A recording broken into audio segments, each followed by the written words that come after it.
Salut les internets, c'est les squatteurs de ciné et bienvenue sur cette nouvelle vidéo. Et ça me fait plaisir mon cher Thomas, parce que ça faisait quoi, quasiment 6 mois qu'on n'avait rien tourné hein. Carrément, et puis du coup on a décidé de commencer cette année 2019 en vous présentant d'abord nos meilleurs vœux. Voilà, et ensuite, à tous et à toutes. Et à toutes, bien sûr. Et ensuite, évidemment, puisque c'est dans le titre de la vidéo, nos top 10 des meilleurs films de 2018. Gardez bien en tête quand même, comme à chaque fois qu'on fait des tops, qu'il s'agit de tops absolument subjectifs, puisqu'il s'agit des films que nous avons préférés, que donc nos goûts n'engagent que nous, comme on dit, et que puis de toute façon, on n'a certainement pas eu l'occasion de voir tous les films qui sont sortis cette année. Donc si on en a oublié, s'il y a des films que vous avez envie de faire partager vous de votre côté, n'hésitez pas à les mettre dans les commentaires en dessous. Et on se fera un plaisir d'y jeter un œil. Voilà, c'est pas forcément des films qui sont parfaits, mais c'est des films qui nous ont cueillis d'une manière ou d'une autre. Donc évidemment, il n'y a pas que des chefs-d'œuvre, parce que je pense que vous ne serez pas forcément d'accord avec nous. Mais en tout cas, nous, c'est des films qui nous ont touchés. Voilà, mon cher Thomas. Donc on arrête notre blabla et on commence tout de suite avec notre numéro 10.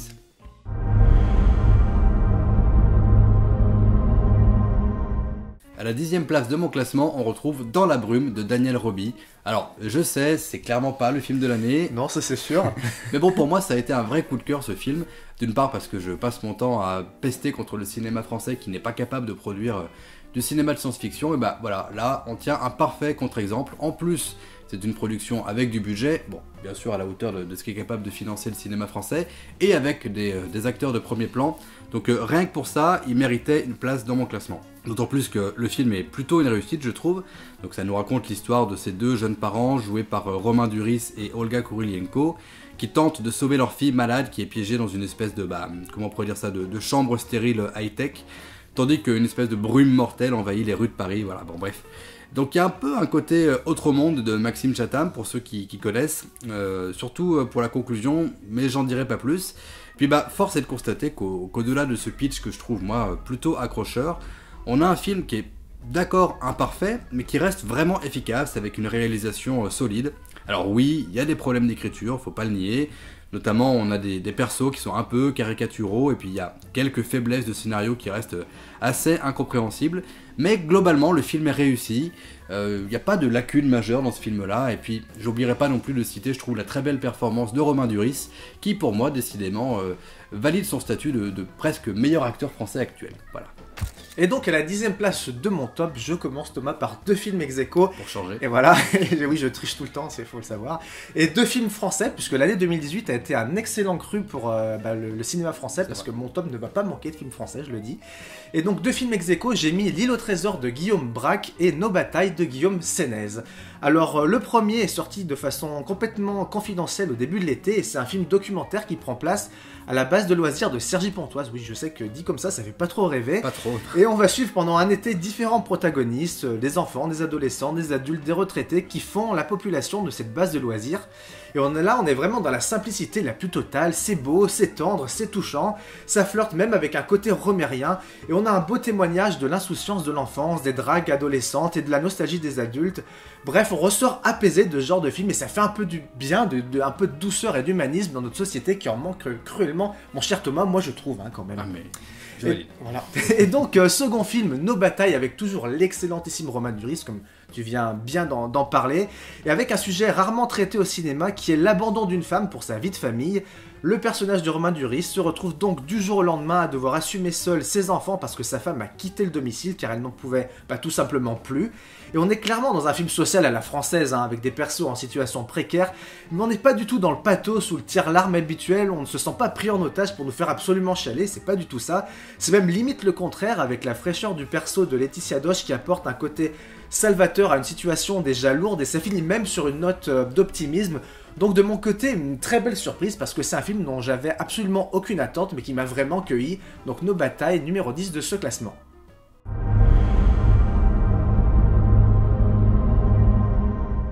Et en 9e place de mon classement, Ready Player One de Steven Spielberg. Moi aussi je l'ai mis dans mon classement Ready Player One. Ouais, je sais, mais c'est pas le même. Oui, mais bon, moi je ne pouvais pas ne pas parler de ce film-là parce que j'ai beaucoup aimé, et c'est un des plus gros cartons de l'année, aussi bien en termes de box-office que de critique. Et c'est vrai que pour cette adaptation du roman du même nom, qui nous plonge donc dans le monde de l'Oasis, hein, cette espèce de monde virtuel qui a presque pris la place du monde réel dans un futur proche, Steven Spielberg a mis les moyens. Et il a choisi de faire un mélange en fait de 3D en motion capture et de prise de vue réelle.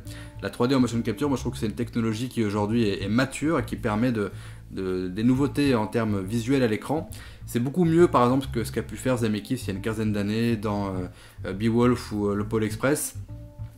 Bon, alors on est d'accord, ça reste un film qui est imparfait et je sais que toi t'as été beaucoup gêné par notamment quelques incohérences de ci de là, et c'est vrai qu'en ce sens c'est pas une très bonne adaptation du roman, mais à mon avis ce serait quand même vraiment bouder son plaisir de s'arrêter à ça, parce que déjà on sent dans le film tout l'amour que Spielberg a pour les jeux vidéo. C'est ultra référencé, c'est spectaculaire et visuellement franchement ça claque la gueule je trouve. Alors je pense notamment à deux scènes, moi j'aime beaucoup la scène d'intro là, avec l'espèce de course automobile complètement foutraque, ou encore la scène de la reconstitution de Shining. Je trouve que c'est juste incroyable ce qu'ils ont réussi à faire là-dedans. Tout ça c'est vraiment ultra plaisant à regarder, enfin c'est vraiment une espèce de gros bonbon pour geek en fait, et Spielberg il fait ce qu'il sait très bien faire, c'est-à-dire du cinéma popcorn, du cinéma familial et populaire, mais bon, tu sais très bien que pour moi c'est pas un gros mot tout ça, c'est pas un sous-cinéma, c'est vraiment un film pop culture mais au sens noble du terme, et bon Dieu ce que j'aurais adoré voir ce film quand j'étais gamin, et d'ailleurs j'ai vraiment hâte de pouvoir le revoir avec mes gamins justement. Et de les traumatiser. Mais non. Et numéro 9 de mon classement, j'ai donc mis Leto de Kirill Serebrennikov, un film russe qui avait été présenté à Cannes en 2018, mais sans son réalisateur qui est toujours à l'heure actuelle assigné en résidence en Russie. Et ce film est tiré d'une histoire vraie et il nous raconte la naissance du groupe de rock Kino au début des années 80, juste avant la perestroïka, qui était une série de mesures économiques nées sous l'impulsion du président de l'époque, Mikhail Gorbatchev. Et on était dans une époque très anti-occidentale où la musique rock anglo-saxonne était comme une forme de rébellion pour certains jeunes russes. Et c'est vraiment ça qui transpire dans ce film, cette espèce d'hymne à la liberté, à la création et à l'euphorie, malgré cette chape de plomb gouvernementale. Visuellement, on est dans un noir et blanc vraiment magnifique, et vu le sujet du film, ça aurait pas pu être autrement tourné qu'en noir et blanc. On a des scènes fantasmées, oniriques, sur lesquelles des dessins viennent se superposer aux images et ça donne des séquences assez dingues, comme celle du train par exemple, et le tout est rehaussé par une bande-son qui est absolument incroyable, du groupe Kino et de classiques de Lou Reed ou de David Bowie. Bref, moi ça m'a donné envie de chanter pendant toute la durée du film. C'est un film pour les amoureux du rock et c'est aussi un film pour les amoureux du cinéma tout simplement.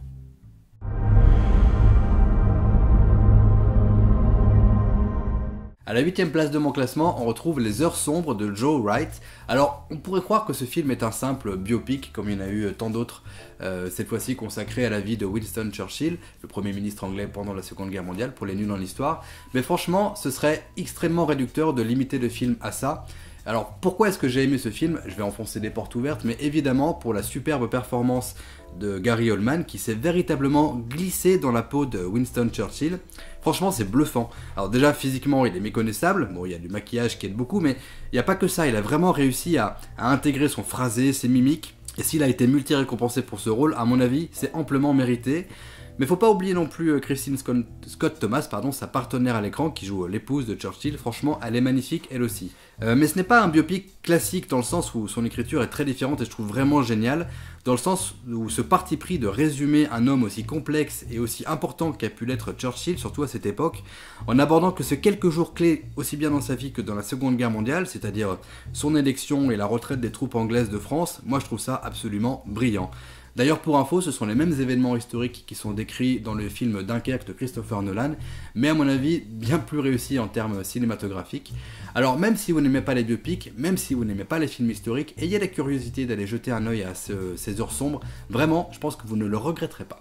Et à la 8ème place de mon classement, j'ai décidé de mettre un petit film d'animation, mon cher Thomas, en l'occurrence Spider-Man New Generation, très bon. Ouais, merci, de Peter Ramsey, Bob Persichetti et Rodney Rothman. Alors sortie plutôt discrète pour ce film qui est sorti à la fin de l'année dernière, et dans l'univers de l'homme araignée, et moi je trouve que c'est peut-être même l'un des meilleurs films de super-héros de ces 10 dernières années, et peut-être même, j'irais même au-delà, allez, dénonçons un petit peu, peut-être même le meilleur film Spider-Man tout court. Le mec qui balance. Moi je dénonce, je suis comme ça, moi j'ai pas peur. Ah Ils aiment me chercher, qu'ils aillent me chercher, comme on dirait certaines personnes. Bref, j'y suis allé vraiment avec absolument aucune attente sur ce film-là, mais il m'a littéralement cueilli. Sur le plan formel, c'est ultra recherché, on sait vraiment plus où donner de la tête tellement il y a des idées visuelles dans tous les sens. Bref, c'est un véritable orgasme pour les yeux. Et au niveau de l'histoire, c'est super intéressant, j'ai trouvé ces mélanges d'univers et bizarrement, ça arrive quand même à être assez cohérent. C'est un ressenti totalement subjectif là pour le coup, mais j'ai l'impression que ce film il était attendu par pas grand monde, même par les studios eux-mêmes, et que du coup, les mecs qui ont fait ce film, ils ont quasiment eu aucune pression. Et par conséquent, ils se sont lâchés pour y mettre ce dont ils avaient envie, et c'est hyper jouissif quand on est du côté spectateur de voir un travail de cette ampleur. Et puis mention spéciale bien évidemment pour la bande son hip-hop qui est hyper punchy et qui est en total raccord avec l'univers qui nous est montré sous nos yeux, donc très bon point pour moi pour ce Spider-Man New Generation. Excuse-moi, mais j'ai l'image de l'orgasme visuel. Ah ouais, je comprends.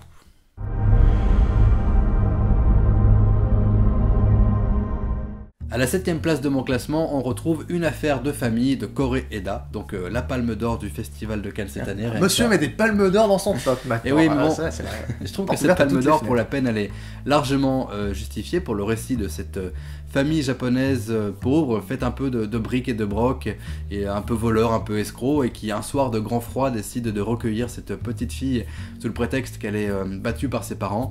Bref, tout ça, ça pue un peu les bons sentiments à 8 km, sauf qu'en fait pas du tout. Ce film, c'est un peu l'anti-Captain Fantastic finalement. Ah bah je devrais aimer alors. Oui, sauf que moi j'ai aussi aimé le film de Matros, mais il faut bien reconnaître que les deux abordent le thème de la famille, mais de manière radicalement opposée en fait. C'est vrai que ce thème-là, c'est un thème qui est cher à Koreeda, sauf que lui, il s'embarrasse pas du tout de la morale et dresse le portrait de cette famille qui vit un peu en marge de la société, même carrément hors la loi, il faut le dire. Mais bon, c'est fait sans jugement, avec un point de vue presque documentaire, c'est assez curieux. Mais il y a aussi beaucoup de délicatesse et beaucoup, même une certaine tendresse pour cette famille qui est finalement unie plus par les liens du cœur que par les liens du sang, mais qui vit dans une espèce de sorte d'accumulation de mensonges qui forcément finissent par un moment leur exploser au visage. C'est émouvant bien sûr, mais ça cherche pas à être inutilement tire-larme. C'est même bizarrement assez cruel par moments, et bien sûr on n'a pas la happy ending à l'américaine à laquelle on pourrait s'attendre. Et ce film, moi je trouve qu'il ressemble à rien de ce que j'avais pu voir par le passé. Alors pour être honnête, je ne connaissais pas le cinéma de Koreeda avant de voir ce film, et j'ai hâte de rattraper mon retard, et en attendant, je vous recommande chaudement cette affaire de famille. Pardon. Palme d'or méritée alors. Tout à fait. Et à la 7ème place de mon classement, j'ai décidé de mettre Le Grand Bain de Gilles Lelouch. Si je m'attendais. Ah bah oui, ça t'étonne hein, ça mon cher Thomas, parce que oui, comment passer à côté d'un film de piscine quand c'est spécialement taillé pour moi. Ça faisait évidemment des mois que j'attendais ce film-là, je savais, même avant de le voir, qu'il allait être dans mon top 10, bien évidemment. Non, je plaisante, bien sûr. Mais comment ne pas aimer ce beau feel-good movie au casting 4 étoiles, avec un Philippe Catherine clairement dément et au-dessus de la mêlée. C'est touchant, c'est drôle et c'est même plutôt bien réalisé. Petit bémol tout de même sur les persos qui sont tous plus en galère les uns que les autres, et ça apporte un petit côté too much je trouve qui n'était pas forcément nécessaire. Mais au-delà de ça, ça reste une production très très solide qui nous fait sortir de la salle avec la banane. Il y a des plans piscine à foison, voilà, mais il m'en fallait pas plus pour l'apprécier. Tu sais que moi, Thomas, je manque clairement d'objectivité dès qu'il y a une piscine dans un film, il suffit qu'il y ait une piscine pour que j'aille le voir. Donc voilà, dans le numéro 7 de mon classement, tout simplement. Plus qu'un film avec de la chanson et puis les motifs Shining, voilà. Et on est calé. Là, on a le combo complet, salade tomate oignon.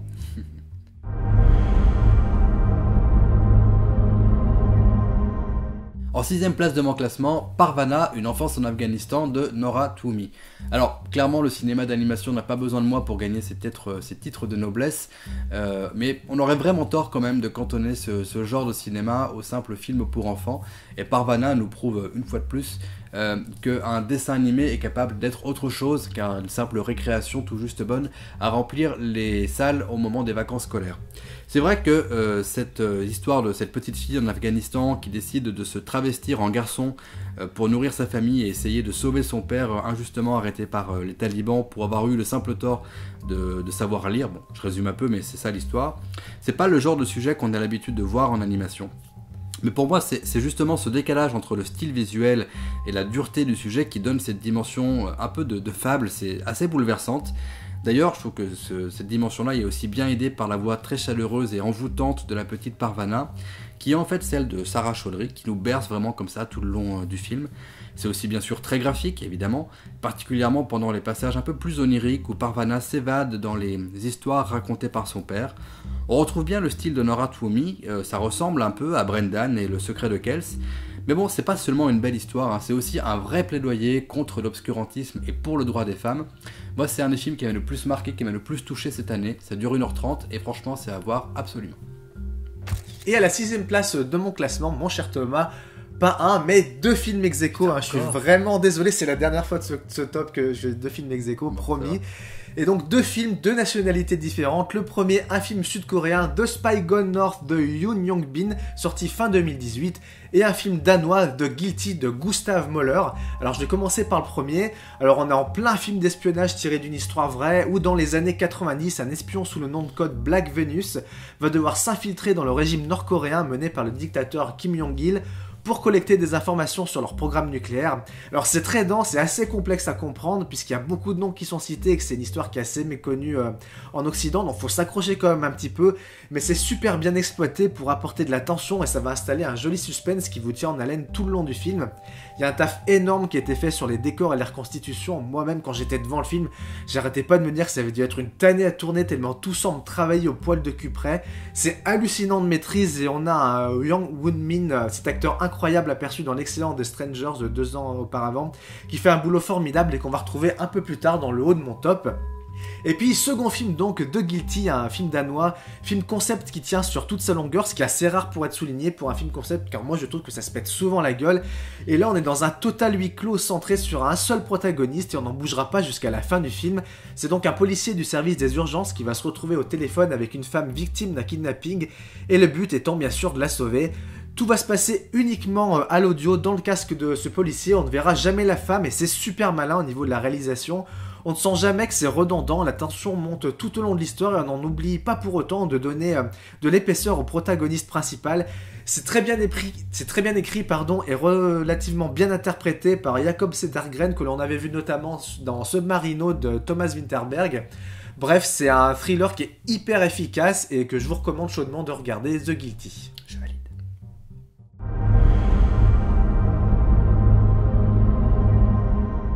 Et en 5ème place, là on commence à attaquer du lourd avec Jusqu'à la garde de Xavier Legrand. Évidemment. Et oui. Pour moi, franchement, c'est, je pense, une de mes plus grosses claques de l'année. C'est un sujet en plus hyper casse-gueule, hein, les violences intrafamiliales, avec donc l'histoire de ce couple qui divorce et qui se dispute la garde du petit dernier.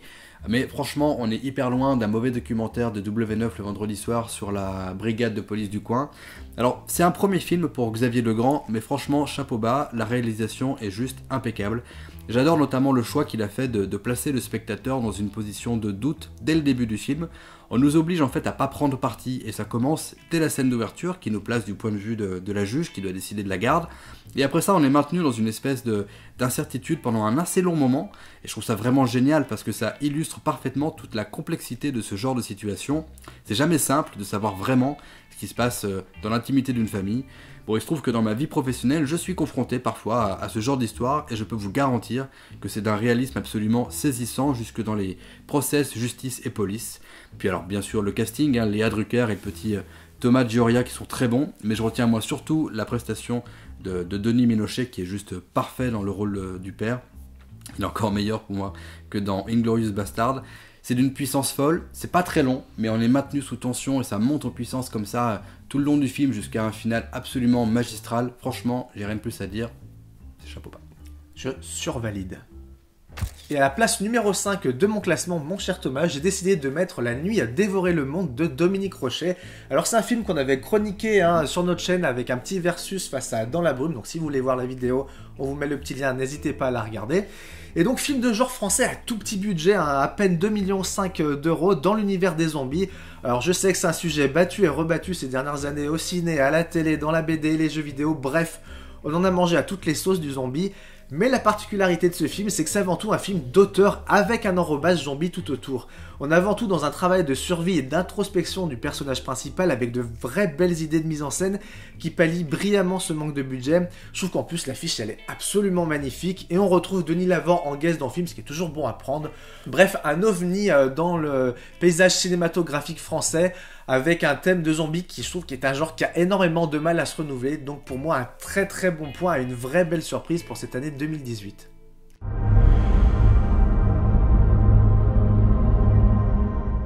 À la 4e place de mon classement, Spider-Man New Generation. À mon tour de parler de cet excellent film qui pour moi est, il n'y a pas à tergiverser, le meilleur film de super-héros de cette année, largement meilleur que Avengers Infinity War. Carrément, oui. Ouais. Les gens de chez Sony nous rappellent qu'ils ont toujours les droits de l'homme araignée et franchement, si c'est pour faire du bon cinéma comme ça, eh ben qu'ils les gardent. À mon avis, ils ont beaucoup mieux compris pourquoi on aime Spider-Man, et en tout cas bien mieux que les gens qui font le MCU. C'est drôle, c'est punchy, il y a des vrais moments épiques. J'aime aussi beaucoup le parti pris artistique dont on a parlé tout à l'heure, avec cette patte graphique entre comics, manga et même un peu cartoon. On suit avec plaisir les aventures de Miles Morales, cet ado cubano-afro-américain qui découvre ses nouveaux pouvoirs et qui va être confronté donc au Spider-Man venu d'univers parallèles. Parce que c'est basé sur l'univers de Ultimate Spider-Man, c'est univers qui est issu de la tentative de Marvel au début des années 2000 de rebooter leurs personnages et leur univers. Donc ça change du Spider-Man classique, même si ce bon vieux Peter Parker est bien présent dans le film, mais qu'il intervient ici plus comme une sorte de mentor un peu usé et fatigué. Bref, la relève est assurée, et une suite est d'ores et déjà prévue, et moi j'attends ça avec impatience. Eh bien, moi aussi, figure-toi. À la 4e place de mon classement, j'ai donc décidé de mettre Call Me By Your Name de Luca Guadagnino. C'est un film qu'on a déjà chroniqué sur notre chaîne et qu'on avait déjà quand même plutôt pas mal aimé tous les deux. Et donc que dire de plus que ce qu'on a déjà dit? Eh bien, on est bien devant ce film tout simplement. C'est comme une petite bulle de tranquillité, cette campagne italienne des années 80. Moi, ça a eu un gros effet Madeleine de Proust pour ma part, car ça me rappelle mes vacances à la campagne quand j'étais enfant, avec toute l'insouciance qui allait avec. On suit ces deux jeunes hommes qui vont vivre une vraie belle histoire d'amour avec toutes les étapes plus ou moins cruelles qui vont avec. C'est un thème universel, ça nous parle à tous, c'est classieux, c'est touchant, c'est du beau cinéma. En plus, on a cette magnifique révélation qu'est Timothée Chalamet qui va, je pense, pas mal squatter les écrans ces prochaines années. Et Thomas, je dois l'avouer, c'est un film qui m'a fait aimer les pêches, tout simplement. D'accord. Et avant de s'attaquer au trio de tête de nos classements respectifs, quelques petites mentions honorables, des films qu'on a beaucoup aimés, mais à qui manquait peut-être un petit quelque chose pour se retrouver dans nos classements. Alors pour ma part, je vais commencer avec Call Me By Your Name, tu viens d'en parler si bien, mon ami Thibaut. C'est vrai qu'un film très touchant qui mérite largement le coup d'œil. J'aimerais aussi citer L'île aux chiens de Wes Anderson, parce que c'est un très beau film d'animation avec une vraie patte visuelle et un vrai récit, c'est vraiment super sympa. Battleship Island, ce film sud-coréen qui aurait largement mérité une plus grosse visibilité en France parce qu'il a été très peu distribué, peut-être à cause d'un contexte politique qui le rend pas très connu en France et qui le rend un peu difficilement abordable, mais franchement ça vaut le coup d'œil. Et j'aimerais terminer avec Les Indestructibles 2 parce que c'est un Pixar et fait pour moi partie de la catégorie des bonnes suites de Pixar. C'est pas un de leurs meilleurs films, mais là aussi un film sympathique à regarder en famille. Et alors de mon côté, j'ai décidé de mettre Les Garçons Sauvages de Bertrand Mandico. C'est vrai qu'il était à ça de rentrer dans mon classement. C'est un film qu'on n'a absolument pas l'habitude de voir en France. Il y a un côté très arty, mais visuellement c'est assez époustouflant. C'est peut-être un petit peu clivant parce que le sujet est un peu complexe, mais en tout cas ça vaut vraiment le coup d'œil parce que c'est un truc qu'on n'a absolument pas l'habitude de voir. J'ai décidé de mettre aussi Le Monde est à toi de Romain Gavras qu'on a critiqué cette année sur notre chaîne. Moi, Romain Gavras, c'est un mec que j'aime beaucoup. Je trouve qu'il fait des clips qui sont assez bien foutus. Et là, on est dans une espèce de comédie polar qui est assez bien troussée et plutôt fun à regarder. Et puis, on a un Vincent Carcel qui est absolument impérial. Clairement. Aussi, j'ai décidé de mettre Phantom Thread de Paul Thomas Anderson. Comment ne pas mettre du Paul Thomas Anderson parce que c'est tout simplement un de mes réalisateurs préférés. C'est un film qui est beau, qui est élégant, je pense, qui est vraiment un des plus beaux films de cette année 2018. Et aussi, c'est peut-être hypothétiquement le dernier film dans lequel on pourra voir Daniel Day-Lewis, voilà, cet immense acteur. Et puis dernier film, Under the Silver Lake de David Robert Mitchell. J'avais adoré son précédent film qui était It Follows, un petit film d'horreur qui sortait de nulle part mais qui était redoutablement efficace. Et là, ça c'est un film qui est hyper complexe à comprendre, il faut vraiment plusieurs visions pour capter tous les petits détails qui se sont glissés dans le film. Ça m'a beaucoup fait penser à Mulholland Drive de David Lynch, dans ce côté Los Angeles un peu vaporeux. Et pour moi, c'est un des films les mieux écrits de 2018, donc à voir, même s'il faut quand même s'accrocher un petit peu.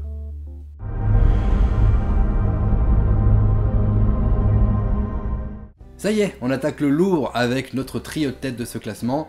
Mais bon, moi je suis désolé, j'ai pas réussi à attribuer une médaille de bronze, c'est pour ça qu'il fallait que j'en mette 2, j'ai un Oh là là, ex-aequo. mais qu'est-ce que c'est honteux de mettre des ex-aequo dans un classement. Donc on retrouve la 3ème place de mon classement, La forme de l'eau de Guillermo del Toro, à égalité donc avec Sans un bruit de et avec John Krasinski. Bon, La forme de l'eau, est-ce que j'ai vraiment encore besoin de présenter ce film-là? Non, je crois que ça va aller. Hein. C'est cette histoire d'amour entre une femme de ménage muette et une créature monstrueuse enfermée dans un laboratoire secret. Film qui a raflé, excusez du peu l'ami Thibaut, les statuettes, entre autres, de meilleur film et meilleur réalisateur aux Oscars. Un beau hold-up. Ouais. Bon, moi j'adore Guillermo del Toro et j'attends toujours ses films avec une grande impatience parce que on sent dans son cinéma vraiment qu'il aime ce dont il parle. Il embrasse complètement son sujet et ses influences et il les comprend, il les magnifie à l'écran en créant des univers toujours très graphiques. Et ça a jamais été aussi vrai que dans La forme de l'eau. Alors oui, c'est vrai, ça fait un peu film de fan, comme à chaque fois, mais le film assume totalement ses inspirations films d'horreur des années 50. On pense évidemment au classique L'étrange créature du lac noir, sauf que c'est pas du tout un film d'horreur en fait, hein, c'est une histoire d'amour sous forme un peu de conte de fées. Donc oui, il y a des incohérences et des raccourcis dans le scénario, Thibaut, mais l'apparente simplicité du récit, en fait, elle sert complètement sa forme évocatrice. Moi, je me suis laissé emporter dans cette très belle fable, aussi bien dans la forme que dans le fond. Et donc, Sans un bruit, c'est pour moi la belle surprise de l'année, et John Krasinski nous prouve encore qu'en 2018, on est capable de faire du bon cinéma sans pognon. Donc, il interprète lui-même le rôle principal de ce film, hein, c'est donc le père de famille qui essaye de maintenir en vie, de protéger sa famille de créatures monstrueuses qui ont plus ou moins ravagé l'Amérique et qui attaquent au moindre bruit. Et bon, bah, ça marche pas trop bien parce que dès les premières minutes du film, bah, il perd le petit dernier. Bah, il fallait pas mettre des piles dans le jouet, hein, désolé. Mais cette obligation qu'ont les personnages de garder le silence et donc de ne pas parler évidemment, ça donne un film très pauvre en dialogue, mais pour moi c'est là qu'il révèle en fait tout son génie parce que il parvient à raconter son histoire à l'aide d'une réalisation hyper intelligente et très narrative qui ne nous prend jamais par la main, c'est hyper malin et en plus ça donne au film une ambiance pesante qui fonctionne à merveille. Pourtant moi je suis vraiment pas adepte des films d'horreur, mais là j'ai passé toute la séance accroché à mon fauteuil tellement j'étais sous tension permanente. Bref, 2 chefs-d'œuvre tout simplement. Et sur la 3ème marche de mon podium, mon cher Thomas, j'ai décidé de mettre une de mes plus grosses claques de cette année 2018, à savoir Blindspotting de Carlos Lopez Estrada. Alors ça fait partie de ces petits films indés qui sortent de nulle part, qu'on va voir sans réelle attente, et qui vous décrochent une bonne droite en pleine gueule sans qu'on ne la voie venir. L'histoire se déroule à Auckland, et on est en plein dans l'Amérique de Trump avec ses fameuses bavures policières sur les Afro-Américains, ces quartiers pauvres qui ont tendance à se gentrifier et qui par conséquent font fuir ses habitants historiques. On est dans une imagerie rap, c'est plein de rage, mais c'est pas agressif pour autant. Ça excelle au niveau des dialogues, c'est drôle, ça flirte même avec du Tarantino parfois. Et certains dialogues sont même carrément déclamés à la manière de Slam pour arriver à un final assez ouf qui te prend à la gorge. Visuellement, ça tient très très bien la route avec des scènes qui te restent en tête, comme par exemple celle du jogging où le personnage principal a des hallucinations. Et cette scène-là, moi, elle me hante encore aujourd'hui. Et donc, je trouve qu'il n'y a pas grand-chose à jeter dans ce premier film d'un réalisateur mexicain qui est ultra prometteur. Et moi, j'attends son second film avec beaucoup d'impatience parce que là, je trouve qu'on a un très très bon réalisateur en devenir. Bah écoute, je n'ai pas vu ce film, mais du coup, tu m'as donné grandement envie. Eh bien, écoute, j'espère bien.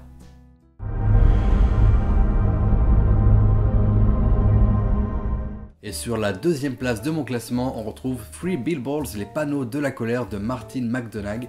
Alors c'est l'autre favori des Oscars cette année, qui a beaucoup fait parler de lui, notamment grâce à la magnifique performance de Frances McDormand. Et c'est vrai qu'elle est magnifique dans ce rôle de mère de famille qui n'arrive pas à se remettre de la mort de sa fille assassinée et qui décide de louer donc les 3 panneaux à l'entrée de sa petite ville de campagne américaine pour mettre des grandes affiches dans le but de faire réagir les forces de police locales.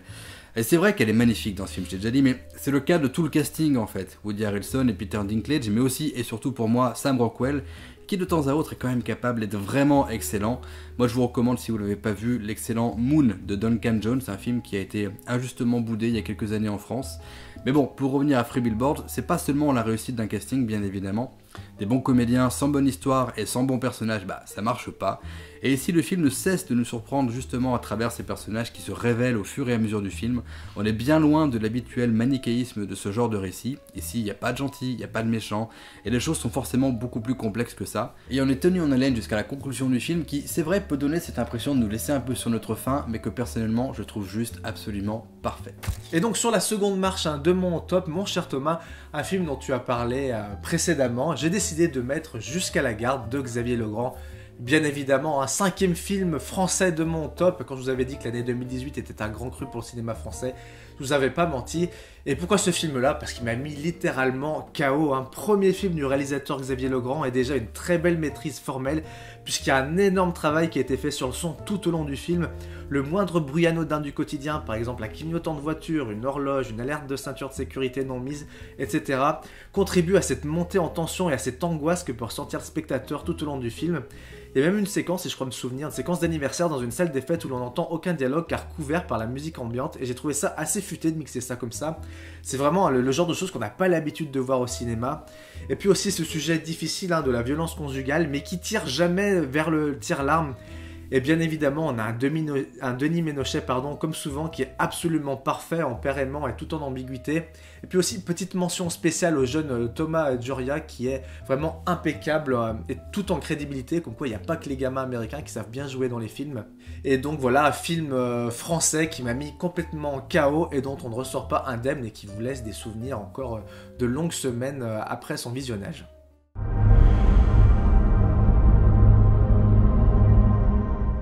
Et mon film préféré cette année, c'est Sur suspense. First Man, le premier homme de Damien Chazelle. L'année dernière, c'est toi qui avais mis La La Land en tête de ton classement. Cette année, c'est à moi de mettre Damien Chazelle. Oui, il n'y avait pas de film de Denis Villeneuve en même temps, donc forcément. Voilà, forcément. Mais il faut dire que on retrouve, même si c'est dans un registre très différent, parce que ici, Exit la musique et bonjour la conquête de l'espace, mais on retrouve Damien Chazelle avec tout son génie de la mise en scène. Cette épopée spatiale jusqu'au premier pas sur la Lune est en soi déjà un sujet fascinant, mais c'est pas le sujet du film, comme en fait l'indique le titre. Il s'intéresse ici à Neil Armstrong, à la vie de Neil Armstrong, le premier homme donc à avoir marché sur notre lointain satellite pour les gens qui sont vraiment mauvais en histoire, et traiter la grande histoire justement par le prisme d'une aventure humaine individuelle lui donne finalement une autre dimension. Et moi j'ai été très surpris par le film qui est en fait très émouvant. Il faut dire que cet homme n'a pas eu une vie toute rose, loin de là, elle est très marquée par le décès de ses proches. Et Neil Armstrong était un homme taiseux, taciturne, alors le choix de Ryan Gosling sonne comme une évidence à l'écran, ça lui va vraiment comme un gant. Et que dire de la musique, elle est évidemment magnifique, heureusement au final quand même dans un film de Damien Chazelle, surtout qu'on retrouve toujours Justin Hurwitz aux manettes. La La Land et Whiplash, c'était déjà lui, et cette musique, elle porte littéralement certaines scènes, c'est absolument splendide. Mais surtout, si je retiens ce film, c'est parce qu'il m'a fait pleurer comme une fillette, mais des belles larmes, des larmes avec des étoiles plein les yeux. Et alors pour ceux qui auront vu ce film, s'il vous plaît, non, pas la petite Karen. Et à la première place de mon classement, mon cher Thomas, un film dont j'ai fait tellement de prosélytisme l'année dernière pour qu'il soit vu par le plus grand nombre. Je sais de quoi tu vas parler. Je veux bien entendu parler de Battleship Island de Ryo Seung-won. Premier film de mon classement et pour la 3e année consécutive, encore un film coréen dans mon trio de tête, c'est pour dire comme j'aime leur cinéma. Et aussi petit coup de gueule au passage, là je dénonce depuis tout à l'heure, alors merde on va continuer.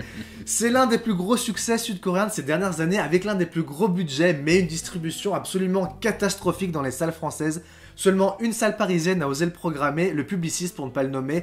Néanmoins, quelques salles en province ont eu les couilles de le diffuser, mais le plus souvent à one shot. Alors qu'il n'y a jamais aucun problème pour nous inonder de merde avec The Rock à plus de 300 copies, ça évidemment, il n'y a jamais de problème. Et ça montre encore une fois l'extrême frilosité de la majorité des exploitants français pour un cinéma moins connu que le cinéma américain, mais nettement plus qualitatif. Parce que oui, le film est un immense blockbuster qui joue comme souvent dans le cinéma sud-coréen sur plusieurs tableaux. On a de l'action, du drame, de la comédie, du film d'évasion, du film historique, et tout ça, ça tient comme toujours debout sans jamais se péter la gueule. Ryo Seung-won part d'un conflit historique entre Coréens et Japonais et va fantasmer une issue qui n'a jamais existé pour nous offrir un spectacle ahurissant de maîtrise et d'action, convoquant même l'immense musique d'Ennio Morricone des Ecstasy of Gold dans l'une des séquences les plus jouissantes du film. Alors oui, c'est violent et on peut regretter un parti pris assez radical pro-coréen, mais c'est du grand spectacle comme les Américains ne savent plus le faire, et encore une fois, on a un Wang Yong-min parfait dans le premier rôle. Bref, moi j'avais pas ressenti ça à une telle jouissance devant un blockbuster depuis Titanic de James Cameron, c'est pour dire, ça fait quasiment 25 piges. Et pour moi, c'est vraiment la plus grosse claque de l'année 2018, il faut le voir absolument si c'est pas déjà le cas, c'est dispo en DVD, en VOD, en Blu-ray, bref, faites vivre ce genre de film parce qu'il mérite une meilleure visibilité. Voilà, c'était donc nos films coup de cœur de cette année 2018. Bien évidemment, ça reste entièrement subjectif, donc si vous n'aimez pas certains films, bah, tant pis pour vous, nous on les a aimés. En tout cas, n'hésitez pas à mettre vos tops dans les commentaires, ça nous fera bien plaisir de les lire et de voir un petit peu quelle tendance se dégage, mon cher Thomas. Tout à fait, puis ne partez pas trop loin parce qu'on vous prépare très rapidement une deuxième vidéo avec cette fois-ci Ça nos sort flops. dans la foulée en fait, Ouais, tout tout ça. simplement. Avec nos flops 2018, mais aussi nos attentes pour 2019. Alors n'oubliez pas, les films c'est mieux au cinéma. Et sans popcorn, c'est toujours plus sympa. Ciao.